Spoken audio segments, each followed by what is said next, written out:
Trump lawyers call Comey Machiavellian in note to Mueller file. In this January 10, 2017 file photo, then FBI Director James Comey testifies on Capitol Hill in Washington. Lawyers for President Donald Trump unleashed a blistering attack on Comey in a confidential memo last year addressed to special counsel Robert Mueller, casting him as Machiavellian, dishonest, self-serving and unbounded by law and regulation. The June 27, 2017 letter, obtained by the Associated Press, underscores the Trump legal team's intense effort over the last year to undermine the credibility of a law enforcement leader it sees as a critical witness against the president. AP photo, Cliff Owen, file, Washington, AP. Lawyers for President Donald Trump unleashed a blistering attack on former FBI Director James Comey in a confidential memo last year to the special counsel, casting him as Machiavellian, dishonest and unbounded by law and regulation, as they sought to undermine the credibility of the law enforcement leader they see as a critical witness against the president. The letter, obtained by the Associated Press, underscores the intense effort by Trump's legal team over the last year to tarnish Comey's reputation and pit the president's word against that of the former FBI director.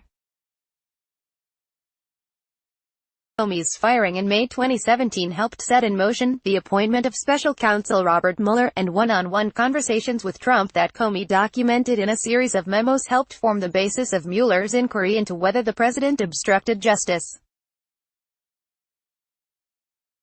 The June 27, 2017, letter was written by Mark Kasovitz, then the president's lead lawyer, as Mueller and his team were in the early stages of their investigation into Trump associates, and as they had begun examining whether the president, by firing Comey, had sought to stymie an FBI investigation into the Trump campaign's ties to Russia. The White House initially pointed as justification for the firing to a Justice Department memo that faulted Comey for his handling of the Hillary Clinton email investigation, though Trump later said that this Russia thing was on his mind when he made the move. It's not clear to what extent, if any, the attacks on Comey have resonated with Mueller's team, which is broadly investigating Russian meddling in the 2016 presidential election and continues to seek an interview with the president to assess whether he had a corrupt intent when he fired the FBI director. And even in the face of withering criticism, Comey has been largely consistent in his telling of his interactions with Trump in his memos, his book and press interviews he's given in recent months. The 13-page document provides a window into the formation of a legal strategy that remains in use today by Trump's lawyers, to discredit Comey's value as a witness. It could have new relevance in the aftermath of a Justice Department Inspector General report that criticized Comey for departing from protocol in the Clinton investigation. The letter aims to identify for Mueller what the lawyers believe are grievous errors both in how Comey handled the Clinton investigation and in his early, and limited, encounters with the president. In it, Kasowitz argues that Comey cannot be trusted as a witness because he repeatedly embellished his testimony before Congress, put his own personal interests and emotions above FBI protocol, and left a cloud of undue suspicion above the president's head. Over the last year, Mr. Comey has engaged in a pattern of calculated unilateral action unbounded by governing law, regulation and practice, and plainly motivated by personal and political self-interest, wrote Kasovitz, who has since stepped aside as lead lawyer. Lawyers for Comey declined to comment Saturday, as did Peter Carr, a spokesman for Mueller. Kasowitz and Trump lawyer Jay Sekulow did not return messages, and former Trump attorney John Dowd declined to comment. The document, unlike other correspondence between Trump lawyers and Mueller's team, does not dwell on questions of Trump's guilt or innocence. Instead, it casts in a negative light actions that Comey has said he carefully reasoned and that he has vigorously defended in his book and interviews. Those include the decision to announce without Justice Department consultation the conclusion of the Clinton investigation, and the decision months later to brief Trump, then the president-elect, on salacious allegations about him in a dossier. Mr. Comey continued his Machiavellian behavior after President Trump was elected, Kasowitz wrote. Among the principal lines of attack are Comey's acknowledgement that he provided his lawyers with contemporaneous memos about his interactions with Trump and authorized one of them to share details with the news media. In one such encounter, Comey said Trump asked him at a private dinner for his loyalty and that Comey offered him honest loyalty instead.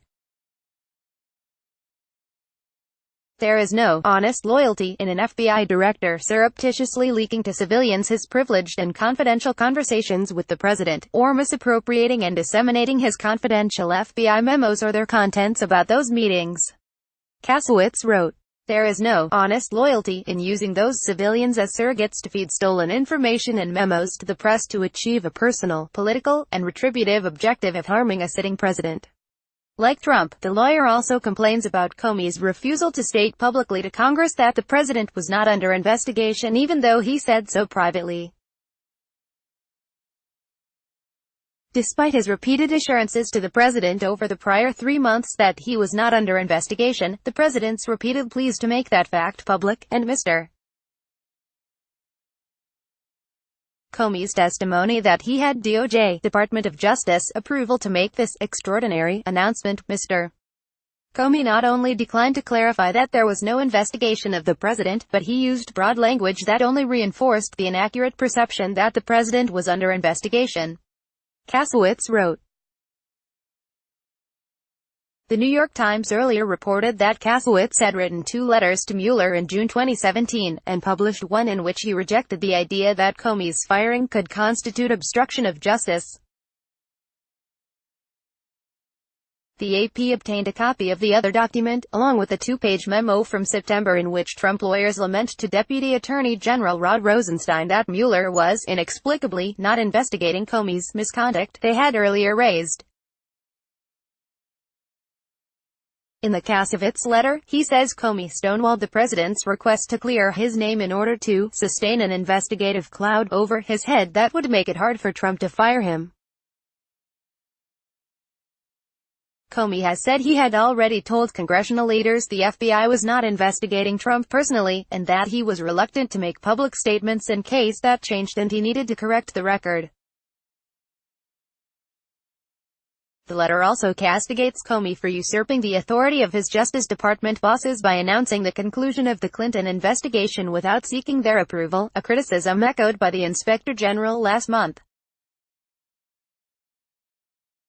Comey has said he made the announcement alone because of concern that Justice Department leadership was seen as politically compromised. The letter says Comey confronted the president-elect in a January 2017 Trump Tower meeting with phony but highly embarrassing allegations concerning his personal life from a dossier compiled by a former British spy. It was the first in a series of conversations Comey documented in writing, something Trump lawyers say he did with the ultimate goal of undermining the president. Comey has said he told Trump about the dossier allegations because they were widely known in Washington, including by the media, and that he kept his memos because he was concerned that Trump might lie about their conversations.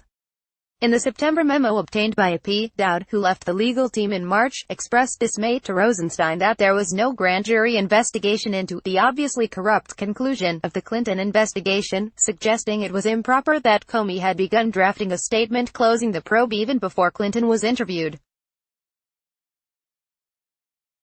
Today, you are faced with a terrible blight on our Department of Justice which must be addressed to restore and inspire confidence in the department, Dowd said. Though the Inspector General's office faulted Comey for some of his decisions, it did not find that his actions in the case were motivated by political bias. Text of memos, https://www.appnews.com/a63dd601ao C4796833803337887155/text-memos-team-Day reported from Fish Creek, Wisconsin. Copyright 2018 The Associated Press. All rights reserved. This material may not be published, broadcast, written or redistributed.